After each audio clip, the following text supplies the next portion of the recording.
Yeah, so again, we're trying to talk to people about, sprint distance all the way through to Ironman.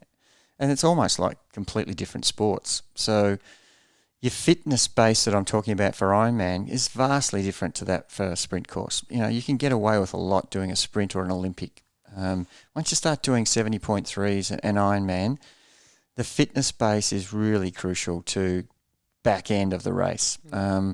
So the fitness is important in a sprint because you can hold power for 20K for maybe, 25, 30 minutes, but it's the last 10 minutes where your fitness will help you hold the power. Well, it's the same in the Ironman. The bigger fitness level you have, the more you can sustain the power you want to hold for the entire race. So it comes back to, not being fit enough to do an Ironman. What do I mean by that? I mean you need to be able to have the ability to handle 5 to 6 hours and not drop off on your threshold power. So not being fit enough, that principle applies no matter what distance. You need to be fit enough for that distance so that you can hold the power to the back end. And that's the key, fit enough for the intensity of the event. So talk to me about that intensity, because you speak about in training not having enough specificity in intensity or endurance. Okay, so again, let's just take the extreme sprint distance Ironman. The requirements of a sprint distance, you would ride at your threshold. It might be 95 to 105% on the day. In an Ironman, you're going to ride between 70 and 75% of your threshold. So straight away, you would think, okay, I need to do lots of work at that 95 to 100 to 105 for sprint triathlon. And I shouldn't do any of that in an Ironman. And that's actually a fair enough statement. But you want to ride faster in an Ironman. So if you just continually rode at 70 to 75% in your training the whole time, your FTP, your functional threshold power, isn't going to rise. And why should that rise anyway? Well, the higher your power, the faster you're going to ride. So we need to do some training so that we can get from January to December's race, where we started at an FTP at 200, and that equals 30 Ks an hour. We want to improve our FTP to 250, which equals 35 Ks an hour. So how do we do that? We just don't keep doing training at 70 to 75% because you're going to stay the same.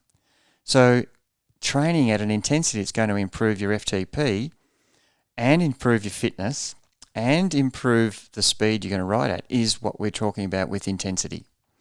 So that is contradicted by the numbers that you need to know and have come the actual race day. Yes, so we're training ourselves to be as fast as possible for the distance and time of the race.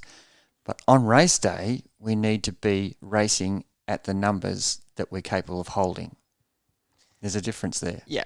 So talk to me about knowing your numbers then from that perspective of both in training, what you're just talking about, up to your actual race plan. Okay, so in training, if for example we're going to do some high intensity training and some endurance training during the week in our 4 sessions that we've talked about in our previous podcasts. So 2 of those sessions, we want to ride between 95 to possibly 140% of our FTP number. And why is that the range that we're picking? Well, the range we're picking for that is so that we can improve our FTP. And so in order to improve that, do intervals over your 100% effort and intervals of 110 to 120 in zone 5, 6 and 7. Those areas that are going to really stress the body. But they're only short intervals, short powered intervals. Do you need that for an Ironman? Well, not in the actual race you don't, but in training to improve your FTP, that's what we're trying to achieve here. So that's 2 of the rides. The third ride would be an endurance ride where we're trying to get our base fitness up so that we can sustain this back end of our race. So building from 3 hours to 4 hours to 5 to 6 hour rides over a long period of time will get that fitness base. Giving yourself some strength efforts in the hills will build that fitness base that we're talking about all the time. And then doing one more session where you are racing at your race pace, whether that's sprint, Olympic, half Ironman or Ironman. So if you're doing Ironman, you need to do some specific training, blocks of 20 minutes, 40 minutes, 1 hour at 70 to 75% and holding that pressure on the pedals, looking at your number and training to that number. And as your training months go by, that number might be 200 in January, it might be 205 in February, it might be 210 in.